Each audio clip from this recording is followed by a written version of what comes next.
samya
ingkang kacarita tanpa ana wayangane tegese menika wujudipun rahasia menapa sebabipun mangaten mengko ndak tinarka-tarka dening ingkang sami mirsani pramila samangke ganti Kang Winursita ora kaya ingkang wonten tepining marga watesing negari Trajutresna katon yen sinawang saking Mandrawa kaya kenyokan lagi nandhang asmara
ayo do nindake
Assalamualaikum warahmatullahi wabarakatuh.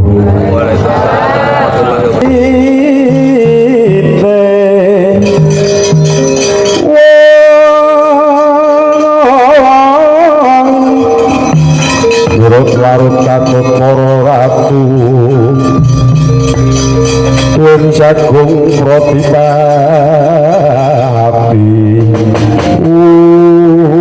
ora kaya ngono salebeting kraton.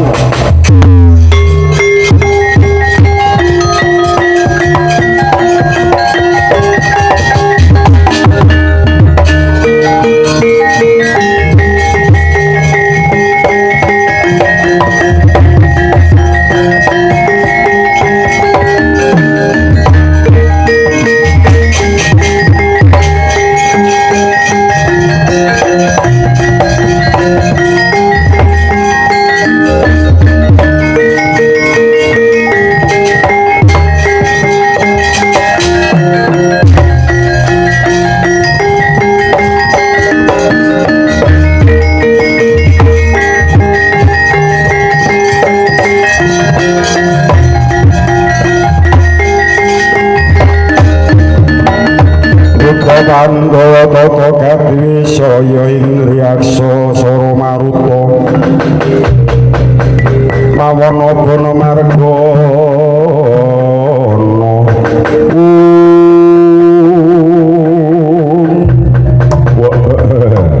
kepareng matur sinuwun pripun paman wekdal samangke sampun kula gembok lawanging beteng negari Trajutrisna Antarja Masena sampun sami wangsul waladal pramila sinuwun wekdal samangke nyumanggaken paman negari kula Trajutrisna morak-marik lha sakit raosing batos kula badhe wadul kaliyan Kanjeng Rama Prabu Sri Bathokresna wonten negari Durawati paman Pancatnyana mangsa buddha negari Trajutrisna bidalipun keparenga kula nderek ora mboten panjenengan ten griya mawon tenggo negari Trajutrisna kula nyuwun pamit badhe suwun dhateng Kanjeng Rama Prabu Kresna.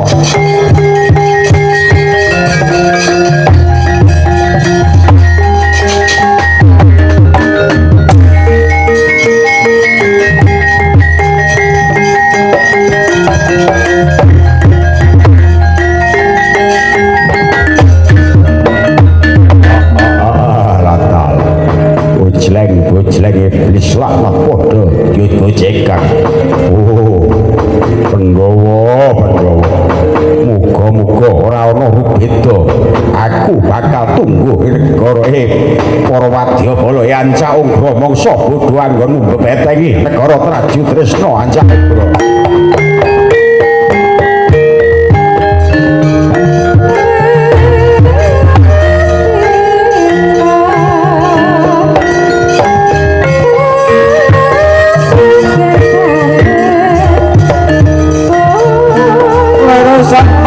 Sang pumiling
bobo kula ing ngarang kedempel mriki Den Ndara Gatotkaca sami wilujeng nggih Den Wa Semar awit entuk berkahe Wa Semar niskala manggih rubeda sawiji apa sowan ana ngarsane Wa Badranaya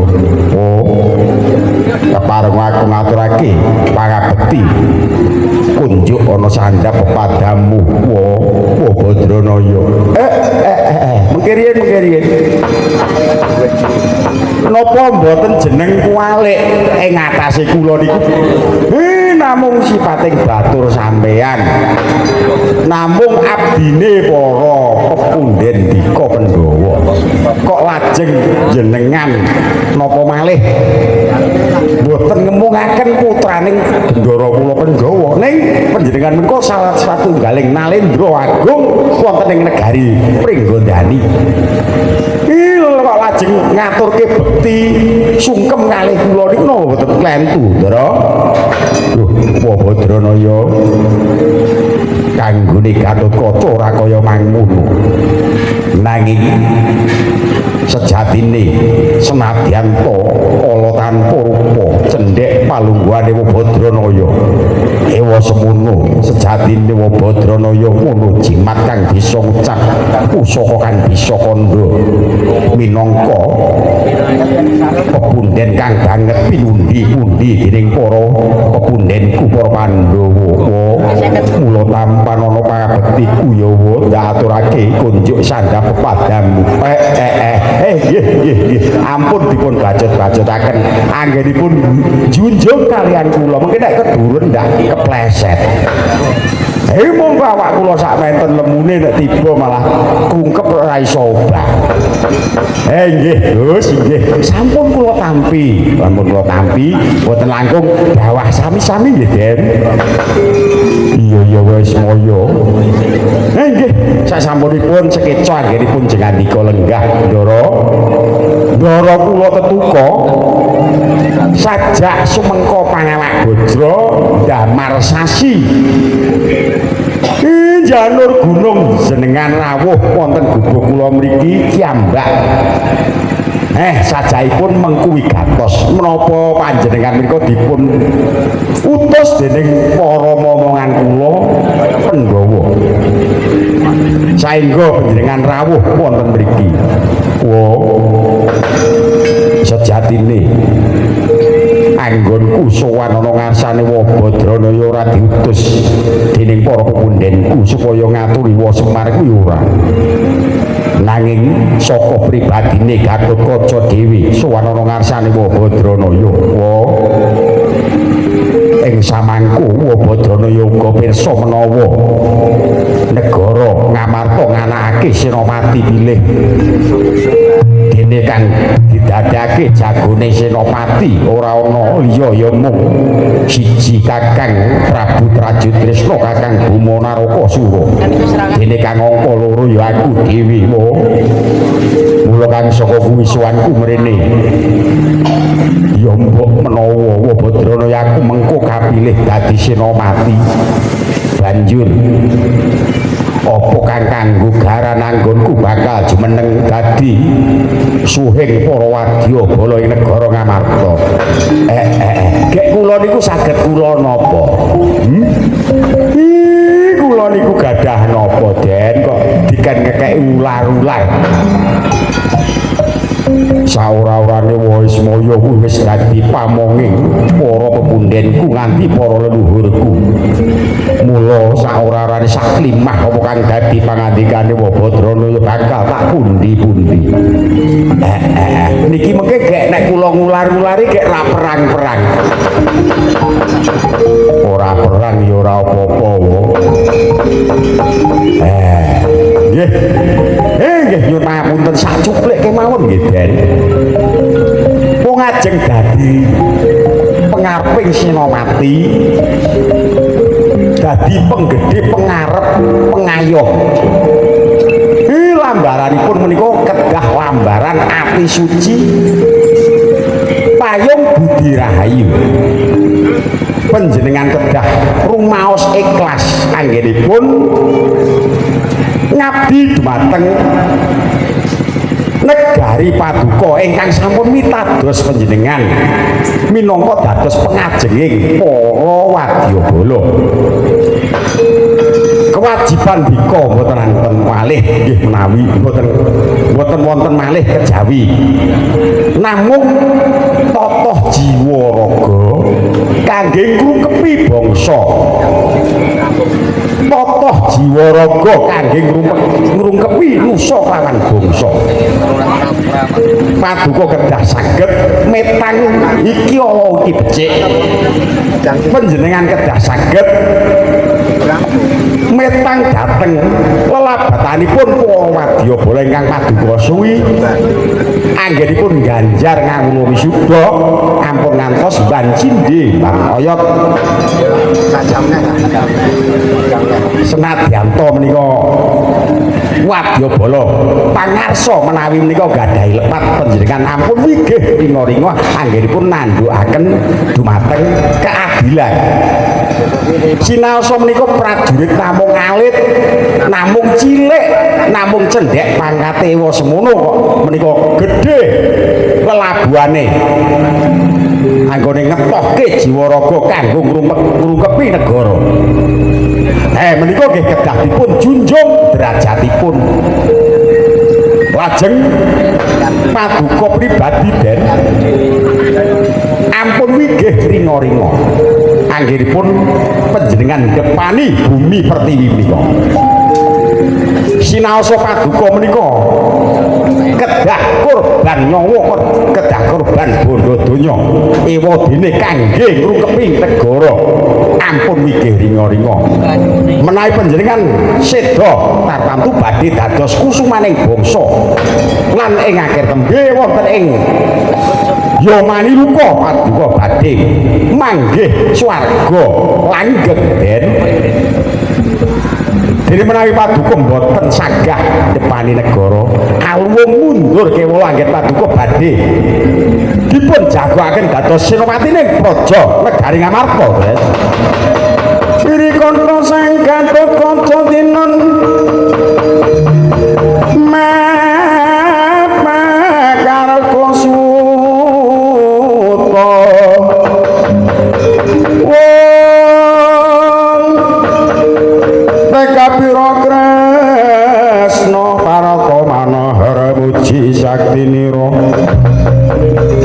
sangin ujaran wang-wange swanger cita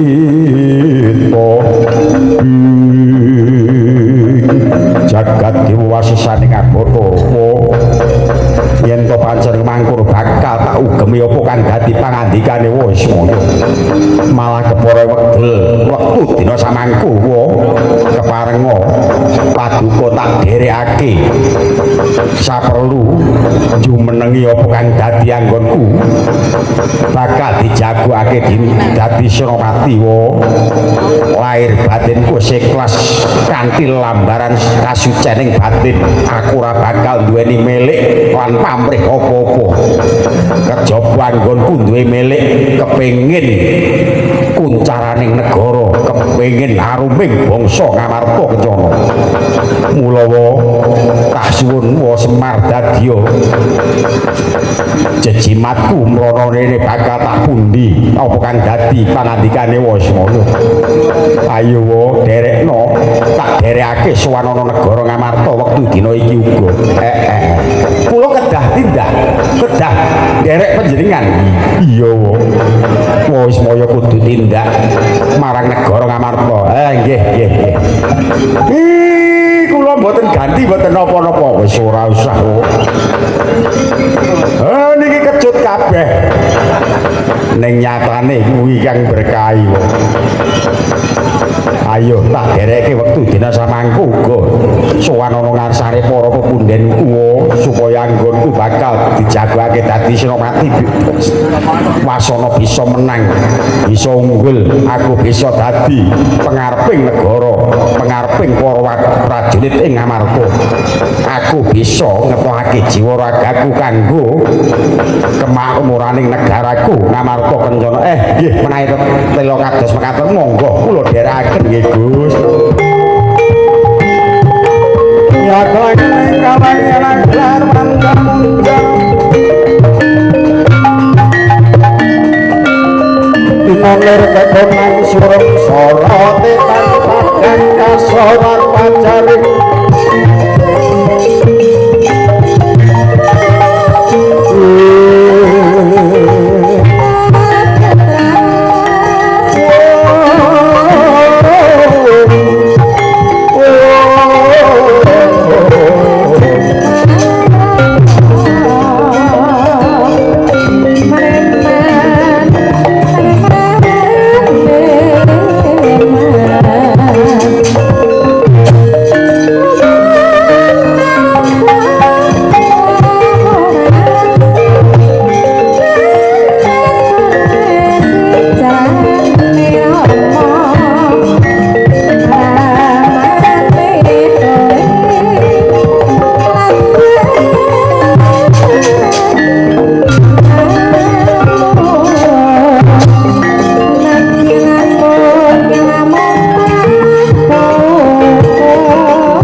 ora pangling Gatotkaca Kakang Buma ya aku Gatotkaca Kakang pangabektiku ndak aturake marang Kakang Buma Narakasura ya tak tampa pangestuku tampanono tak sunggi dadi jimat Kakang Gatotkaca ana dawuh mapa kledang lumaku ditutake dening Kyai Semar dasar para nyaka arep gawen ning ndi tak dereke sowan ana negara Ngamarta kanggo ngestreni anggone Kakang Buma kelawan Gatotkaca bakal senengake dadi senopati pilih sing pinilih mangko mbuh Gatotkaca mbuh Kakang Buma kotakune nglenggana ora bisa malah kepala iki mumpung ketemu ijen padha ijen dadi kebeneran karepe Kakang Buma kuwi iki kebeneran iki ijen padha ijen seksine mung Kyai Semar saiki sing mati Gatotkaca apa Buma kok bisa mangkono ya nek sing mati Buma Gatotkaca dadi senopati Ngamarta nek sing mati Gatotkaca Buma Narakasura sing bakal dadi senopati agung negara Ngamarta ngembani para prajurit ing negara Ngamarta besok tumepaking perang Bratayuda aku kang menang dadi senopati Kakang kaya niku ora perlu digawe dredah yen dinulu malah kepara saru ing atase Kakang Buma lawan Gatotkaca regejekan mung perkara rebutan panguwasa walah oh ora idep sing baku wektu dina samangku iki mumpung ana tengah alas saiki didu antarane Bomo karo Gatotkaca sing mati ndi aku sejatine ora bakal ngladeni nek kowe ora ngladeni tegese kowe mucireng pupuh kowe jago arek ora wani tarung yen to pancen kangkat dadi karepe Kakang Bomo kaya mangkono tak ladeni sak gendhingmu bumi gonjang ganjing langit kelap-kelap katon lirik kincang alis risang malih gandrung bagus Gatotkaca kuwi sing tak arep-arep ayo sing mati Bomo apa Gatotkaca mumpung iki ora ana sing nonton ya yen to pancen mangkono sak gendhingmu tak kendhangi Kakang wah tebak kakangmu mupah getih takon dosa parah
lah kok malah gelut tengah alas.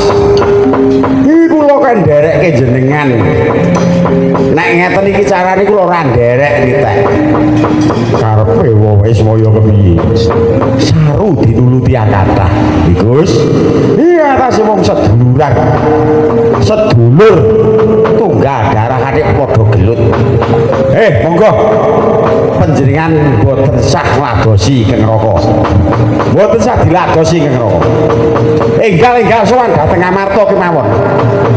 Aku nguncati engko diarani aku cireng palagan sing ngarani kajenge. Bakune monggo sowan wonten ngarsane pepundhen nika. Dina niki uga. Ampun dilajeng-lajengake kangge dipun sami Brawantya. Ya yen to pancen mangkon lak dereke wae.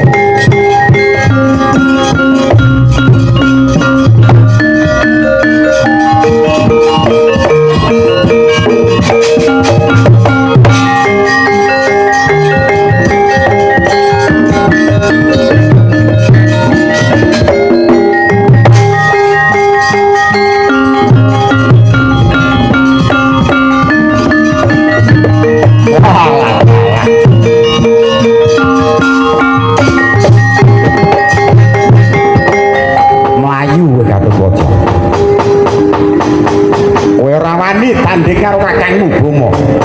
Ya. Ora tak bacutke agonku mbujuk ngawan kowe. Tetep aku sowan ana ngarsane Kanjeng Rama Prabu Sri Bathara Kresna. Rama, kowe ingkang sowan Rama.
Sungkem kula mugi kunjuk sandhap pepodo paduka Kanjeng Rama Dewaji. Iya ya nggih, wis tak tampa sing ngate pangabekti marang wong tuwa. Ora liwat pangestuku tanpa ngono ya nggih. Ya Allah nok nggih Kanjeng Rama. Kacadhong tangan kula kekalih kapundi wonten mestaka mugi dadosa jimat. Mengko dhisik to nggih bunga kok bineh kelawan padatan jeneng sira banjur sowan ana ngarsanipun bapa kok banjur krungkepi pangkonku nyekeli tanganku sejatine ana wigati apa nggih gage matura kaya sajak mengku gati kang banget tumuli gage matura marang wong tuwa lho Rama inggih kepareng matur wonten ngarsanipun Kanjeng Rama kula ing sekawit menika sejatosipun boten mangertos menawi kula menika dipun jagokaken dados calon senopati wonten negari Ngamarta menika boten mangertos lajeng dadakan kewala wonten satunggaling utusan saking negari Ngamarta nalika semanten tan sanes inggih Kanjeng Paman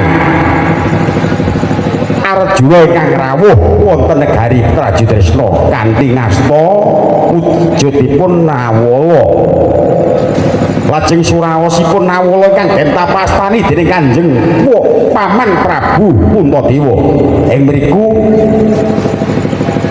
dawuhaken bilih kula dipun jagokaken dados senopati pilih wonten negari Ngamarta Kencana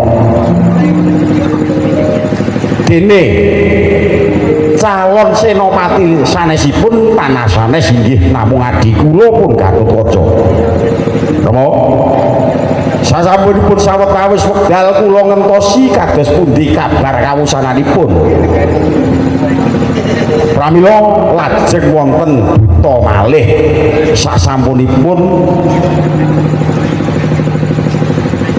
let setunggal wulan menika tan sanes nggih adi kula pun Antarja kaliyan pun Antasena sowan dhateng Trajutresna kanthi ngasta Nawala malih ingkang ngabaraken bilih ing samangke sampun kedadosan pilihan senopati wonten negari Ngamarta Rama lajeng Nawala menika nandhesaken bilih ingkang mimpang suwantenipun ingkang kathah menika adi kula pun Gatotkaca mila kula kawon Rama yen wis kalah ya wis mboten saged ngaten Rama kula menika kepengin junjung asma paduka minangka tiyang sepuh kula kepengin inggih sisan damel Kanjeng Rama menika ngesuwi dhateng para pepundhen kula Pandhawa kula kepengin mbektekaken jiwa raga kula kangge ngesuwi senopati negari Ngamarta Kencana Rama kula kepengin ngurbanaken jiwa raga kula kangge kamulyanipun para pepundhen kula Pandhawa Rama pramila wekdal samangke sarenipun Kanjeng Rama menika dipun pitados tansah dipun ugemi napa ingkang dados pangandikanipun dening para paman-paman kula Pandhawa Rama kula suwun paduka keparenga matur dhateng Paman Prabu Puntadewa ingkang kedah dados senopati menika sanes Gatotkaca nanging kula ngaten dong aku kok nek tak pikir-pikir kuwi ya apik ning kok kayane piye ya nggih abot anggonku bakal ngucap wong dipercaya wong kuwi angel lho nggih apa meneh dipercaya dening sedulur kaya kadang-kadangku Ngamarta kuwi mula nek aku nganti banjur duweni trekakan kaya mangkono aku ngucapake supaya anakku diangkat dadi senopati ana negara Ngamarta wah kuwi kok bisa njugrukake kawibawane bapakmu nggih mula kang saka kuwi ngene ya nggih tak suwun sira aja nganti duweni gagasan werna-werna adimu Gatotkaca kuwi adimu wis ora sah mbok gagas adimu sing dadi senopati tegese kowe ya bakal ngrasake dadi senopati saged ngaten iso sebab kuwi rasa seduluranmu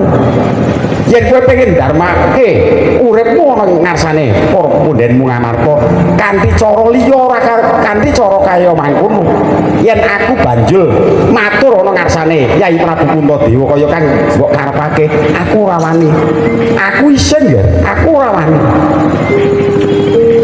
mula nggih peperen kamurkanmu wong arep dadi wong kesel kok kowe ngoyo wara kok ngoyo men batinmu wis trima ya ngger ora dadi senopati ora apa-apa ngriyen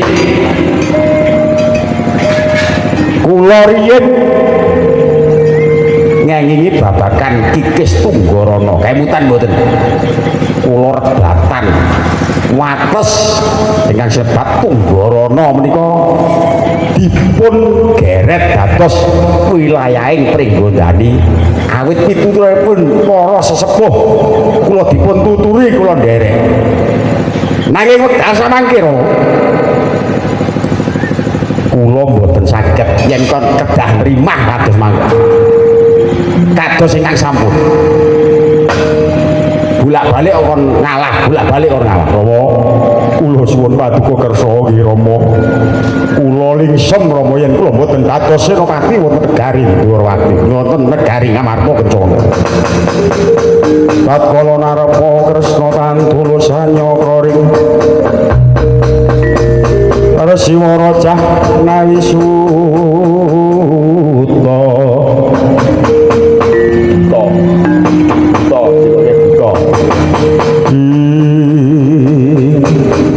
ora yo nggih ora bakune wektu dina samangku aja mbok bacut-bacutake yo nggih kowe ora dadi senopati ora apa-apa tetep agung asmamu ora bakal ana kang isin-isin ora bakal ana kang ngiwi-iwi karo si Tejo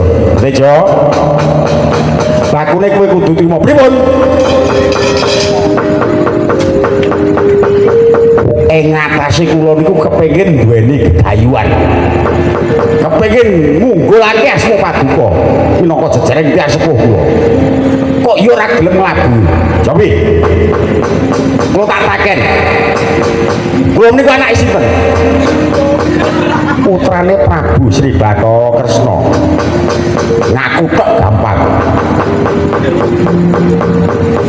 nalika kula tesih ten wetengan panjenengan pun boten nate nenggani kula digula wentah dening Ibu Pertiwi wonten salebeting kandutan ngantos kula lahir lajeng ngancik dewasa kula madosi panjenengan ngaken kula anak penak lho ora dadak gedhekke ora nyunake ora nyekolahke wis garek ngaku niku penak lajeng nalika kula wala krama entuk hak Nyarawati niku rabi kula niku rabi pulah-pulah kula kiambak panjenengan nggih mboten ngragati babar pisan nglamarke ya ora kula ya nglamar dhewe ngono penak mengaku anak kula dadi ratu wonten ing negari Traju Tresna niku nggih polah kula dhewe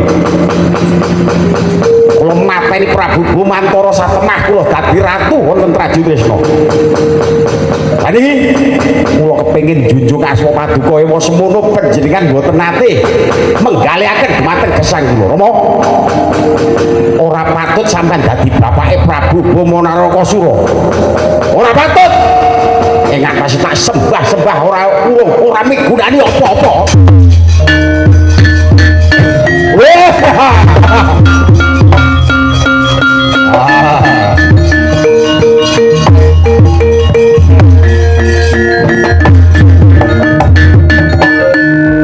diamput bocah wah yah ini ngunek-ngunek wong tuwek nek tak pikir-pikir ya pancen aku ya kebangetan ing atase ndek bojo meteng tak tinggal nalika samono nek bumi sapitu Pertiwi iki meteng baseng lair loro siji si Tejo ping pindho Siti Sendari iya biyen karo goleki aku Mula anak lakon seteja takon bapa kae. Rabi ya rabi karepe dhewe. Golek negara bedah negara ya karep-karepe dhewe. Oh alah Kresna kok kebangetan men. Ya. Abot-bote ditangisi anak wiran kaya ngapa bakal tak sangga. Ning wirangku ki mau ya ora urung merga trekae wong Sukerta para Pandhawa. Pandhawa, kowe wong Sukerta, bola-bali kurar gawe wirange Bathara Kresna. Kowe patute dadi mangsaku dina iki.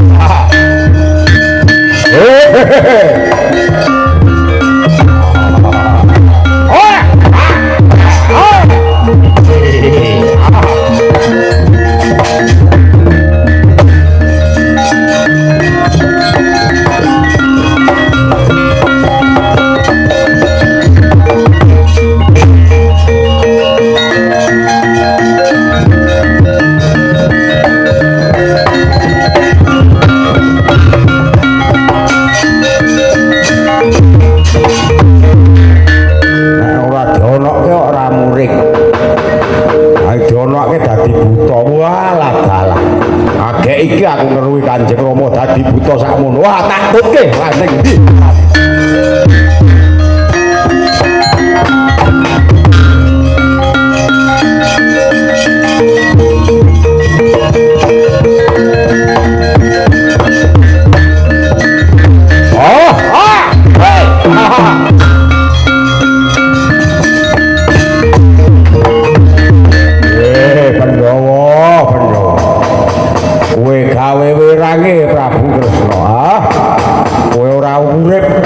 Urip orang Madya Pada tak padah kalau ngomong.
Ya Pak Ki, pangabektiku tak aturke. Iya nggih tak tampa pangestu kutah manono tak sunggi dadi jimat. Sajak sumengko pangawak Bajra. Ya, sawise aku dikongkon Suwanana Traji Tresna kelakon. Aku ngaturake nawala saka pepundhenku. Ing Amarta kene. Tinampa dening Kakang Prabu Boma Narakasura. Wah, banjur kepiye? anu Rama sawise ndaturake Kakang Bima banjur waos diwaca surasaning Nawala kang gawe dukane Kakang Prabu Bima Narakasura wah dadi geger lah dalah ora urung ya kaya ngono gerjekan dadi kelawan keadaanmu dhewe kuwi ora patut ya nggir lah piye lakon banjur kepiye wah Kakang Bima ora kuat wadya balane musuh aku kelawan Kakang Antarja satemah banjur mlebu betek prajurit dilebokake kabeh lawange ditutup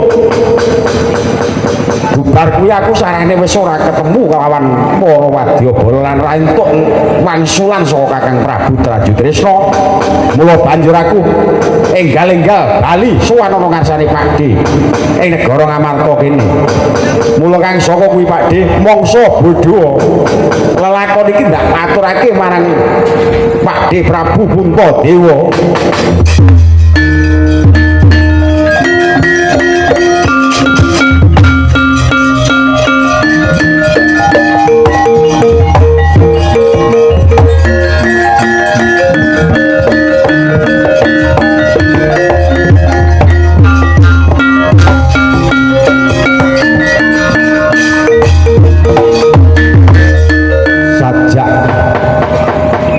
sumengko anggon musuhan Nger Antarja nganti lonjong limis anggonmu lumayu napasmu nganti kaya mangkon waduh Kanjeng woi medal samangke negari Ngamarta wonten parang muka saka ngendi mboten mangertos ewa semanten wonten satunggaling raksasa ingkang barang amuk badhe nadah kula mangsa para pebunden kula Pandhawa Werkudara piye tak tandangane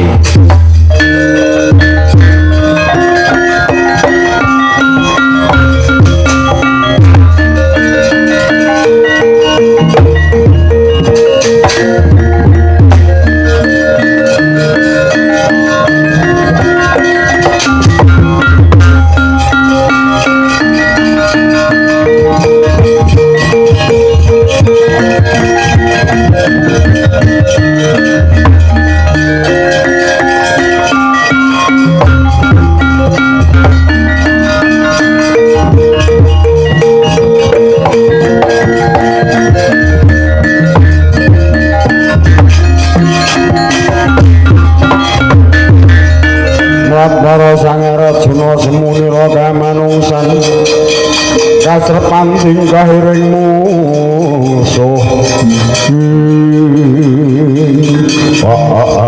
bojleng iblis laknat padha bojlekan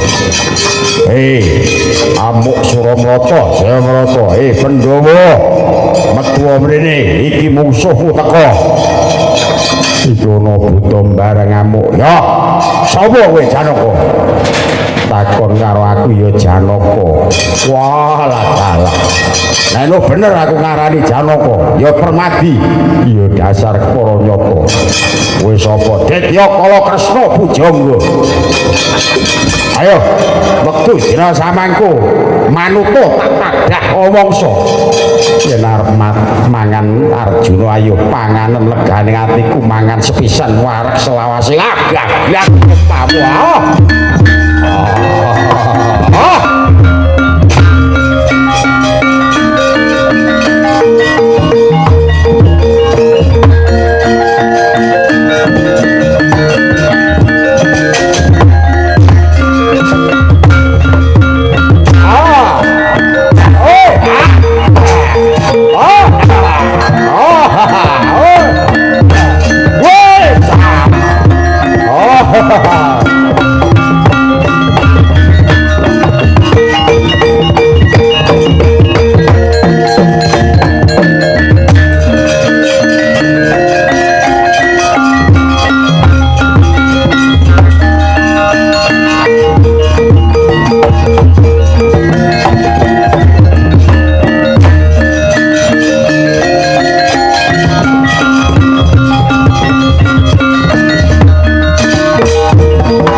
Dasar kepara nyata sapa Detya Kala Kresna Pujangga ora duwe papan dunung. Ayo ngaku sapa jenengmu kowe Werkudara? Kowe arep ngisin-ngisinke aku. Apa kok ngisin-ngisinke? Tekon wis ngarani jenengku. Lah sapa kowe? Werkudara. Walah kowe wong Sukerta manut tak gaglak limpamu nyotampan ora.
Werkudara perang kok kalah. Ya wong kowe ora bakal menang terus ora. Niyono kalahe. Banjur mundur karmu piye suwanana ngarsanipun Kakang. Mangsa Badwa kowe sing dadi ratu Ngamarta. Kowe sing dadi pengayome para kadang lima. Aku Janaka kembar adimu. Kowe sing tuwa dhewe kudu bisa ngayomi marang adi-adimu. Aku mbok kon perang ngono apa piye ya? Ana kowe maju ngono. Apa kowe tau ngerti kakangmu gelut tukaran karo wong tau ora?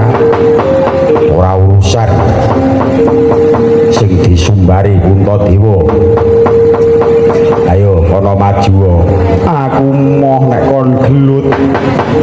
Kudu gelut. Kowe kudu perang. Aja ngantek kowe iki diarani ratu wedok. Ratu rawani perang. Ora maju. Kowe wong lanang, aja kaya wedok. Nek kowe wedok ngono. Gek ganti nganggo roke bojomu ngono. Ora usah dadi ratu ritek ora apa-apa. Wadalah.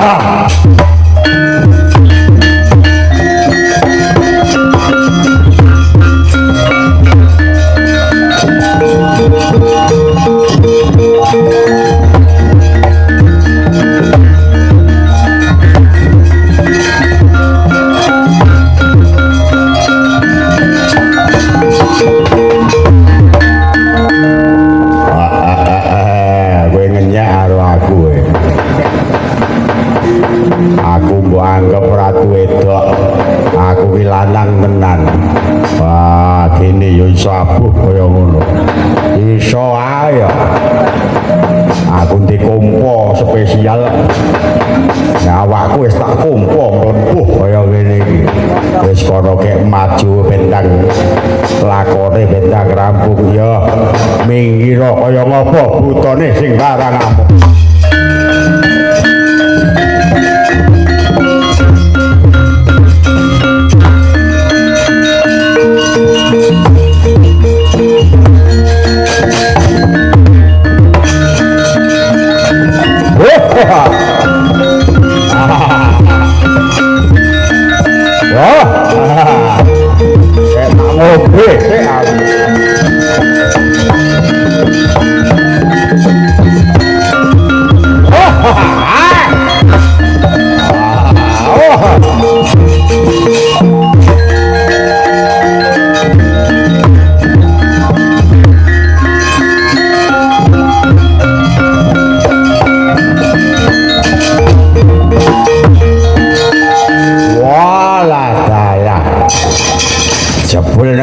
Ngamarta ku ya enek butone. Ya aku butone. Lah kok aku malah kalah gede. Ayo legane atiku kowe nyombari Pandhawa. Ya dasar kepara nyata. Pandhawa kuwi wong Sukerta. Ora patut urip ana ing alam donya. Patute dadi mangsane Prabu Kalakresna Pujangga. Wah, kowe bakal mangan Pandhawa aja kelakon dosa. Ayo. Iki dhisik panganan. Wah, lakon. Juwe kandamu Parto. Hai. Woi.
Yayi Prabu, inggih Koko Prabu. Kok saged dados buta? Kepepet. Koko Prabu lajeng membo Brahala. Inggih Yayi. Bot-botipun anggen kula nglegani menapa ingkang dados pamunrahipun anak kula pun Sitejo. Mila Yayi, ing wekdal samangke mangsa Baranga lampan menika. Wah, wi.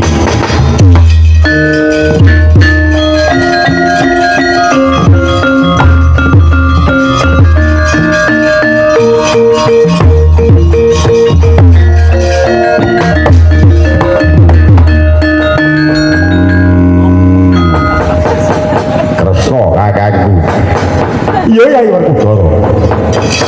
Saiki adile supaya ora ana kang iren ing ati. Yen sing menang Gatotkaca ndarani Pandhawa iki padha nyengkuyung marang Gatotkaca. Yen diarani sing menang Bima, aku dhewe ora bakale nglenggono ya wis ngono yen pancen kaya mangkene iki wis kedadian banjur kepiye adile. Mula kang saka kuwi aku duweni panemu. Panemune si adi piye Werkudara? Bima karo Gatotkaca didu. Sing menang tetep dadi Suramati. Ora ana kang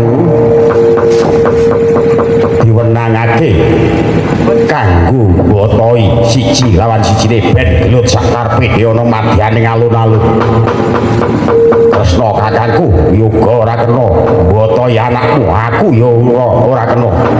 Nek pancen Kakang Kresna bakal mbotoi anakmu, wis ayo dina iki Kresna karo Werkudara gelut wae. Sik ta. Urung-urung kok wis kaya mangkono. Aku bakal lungguh ana kene mangsa bodho anggonmu mrenata marang bocah sakarone. Gatotkaca karo Bima. Mangsa bodho kowe perang ana madyane alun-alun sing menang dadi Senopati ana negara Ngamarta Kencana.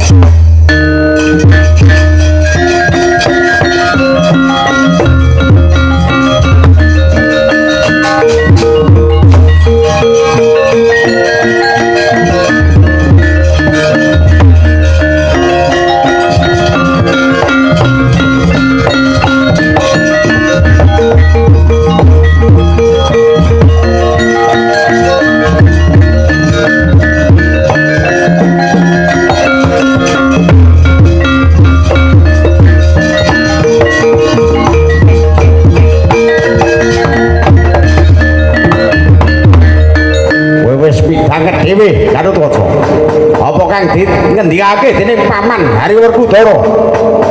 Iya Kakang Gumo aku wis krungu. Mula kang saka kuwi sing bakal menang ana alun-alun negara Ngamarta iki Gatotkaca apa Bima. Sak karepmu ayo yen to pancen kok mangkono pertandingan antarane Bima karo Gatotkaca sing pantes dadi senopati negara Ngamarta sapa tak ladeni Gatotkaca.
Gatotkaca Kakang Gumo ya sekti saiki dhuwur-dhuwuran sing mabur sing dhuwur sapa?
Duh Yayi Prabu Hanyu Sungkaweng tias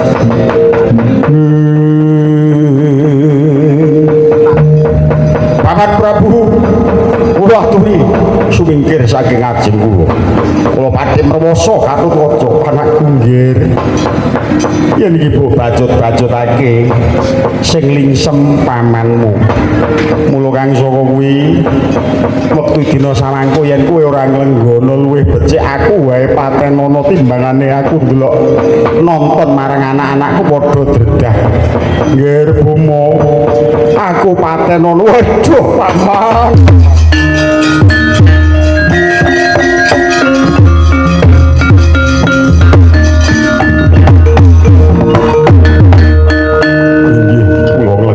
paman awet saking dawuh paduka kula nglenggana menawi sanes paduka kula dereng trimah paman yen to manjen mangku rayu nggih tak boyong marang negara Ngamarta sira bakal tak hormati minangka anakku kang ndak tresnani kanggo ngestreni anggone adimu kuwi suba dadi Senopati Agung Praja Ngamarta Kencana ayo nggih tak boyong menyang negara nang kraton sajroning kraton Ngamarta bakal tak dandani dhewe kowe nggih monggo paman kula dherekaken paman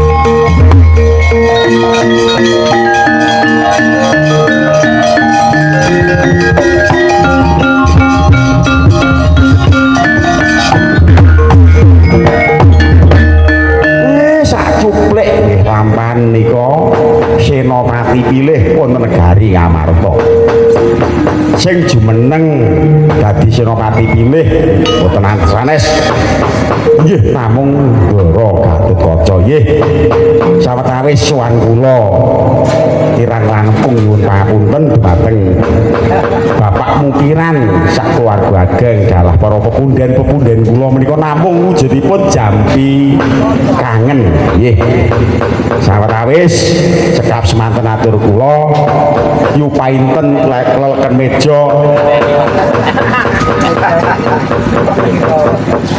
sakataing lepat nyuwun pangapunten lha malah ora gathuk tuku dawet sak cendole nggih pun akhiru kalam wassalamualaikum warahmatullahi wabarakatuh